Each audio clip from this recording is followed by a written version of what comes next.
जब भी कोई आदमी पानी पीता था उसे रेगिस्तान में पहुंचा दिया जाता था। पानी को छूते ही वो वहां पहुंच जाता था। उसे समझ नहीं आ रहा था कि ऐसा क्यों हो रहा है, इसलिए वो बस वहां से निकलने का रास्ता ढूंढने की कोशिश कर रहा था। काफी दूर चलने के बाद उसे आखिरकार एक मरुद्यान मिला। उसका मुंह सूख रहा था और उसने पानी पीने की कोशिश की, लेकिन वो फिर से रेगिस्तान में पहुंच गया। उसने जो पानी अभी अभी पिया था वो रेत में बदल गया। उसका मन टूट गया और उसे ये भी लगा कि कहीं उस पर कोई श्राप तो नहीं है। बिना आश्वस्त हुए वो फिर से मरुद्यान और धारा की ओर अपने पिछले रास्ते पे चल पड़ा, लेकिन इस बार वो पीने के लिए घुटनों के बल नहीं बैठा, बल्कि बस आगे बढ़ गया। इस बार वो आखिरकार रेगिस्तान में वापस जाने से बच गया।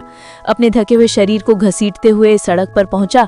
उसने जल्दी से एक गुजरती हुई कार को रोका और किसी तरह गाड़ी की सीट पर बैठ गया। ये सोचकर कि वो बच गया, उसने लापरवाही से ड्राइवर द्वारा दिया गया पानी पी लिया। उस पर फिर से विपत्ति आई और वो रेत के कई कौर निगलते हुए वापस रेगिस्तान में पहुंच गया। वो आदमी पूरी तरह से टूट गया। जिद्दी कॉकरोच की तरह गुस्से में वो वापस सड़क पर चला गया और उसी गाड़ी को रोक गया।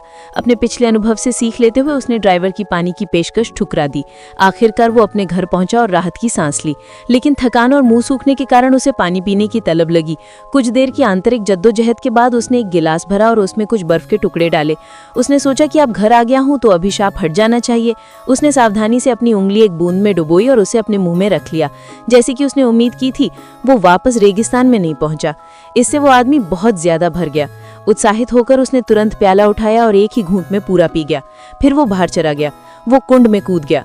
ये एक बहुत ही ताजगी भरा एहसास था, लेकिन अगले ही पल वो आदमी वापस रेगिस्तान में पहुंच गया।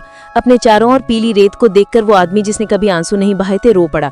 वो एक दीवार से टिक गया, एक बेघर भिखारी की तरह निराश महसूस कर रहा था। अचानक उसे एक राहगीर की याद आई जिसने उससे पानी मांगा था, लेकिन उसने उन्हें वहां से चले जाने को कहा था। उस आदमी को तुरंत समझ आ गया कि श्राप कैसे तोड़ा जाए। उसने राहगीर की नकल की और पानी मांगा। जैसे कि उम्मीद थी, उस औरत ने उसे रूखेपन से वहां से चले जाने को कहा, लेकिन अगले ही पल वो औरत अचानक गायब हो गई और वापस रेगिस्तान में पहुंच गई। हालांकि वो आदमी मुस्कुराया और धीरे से दीवार से टिक गया।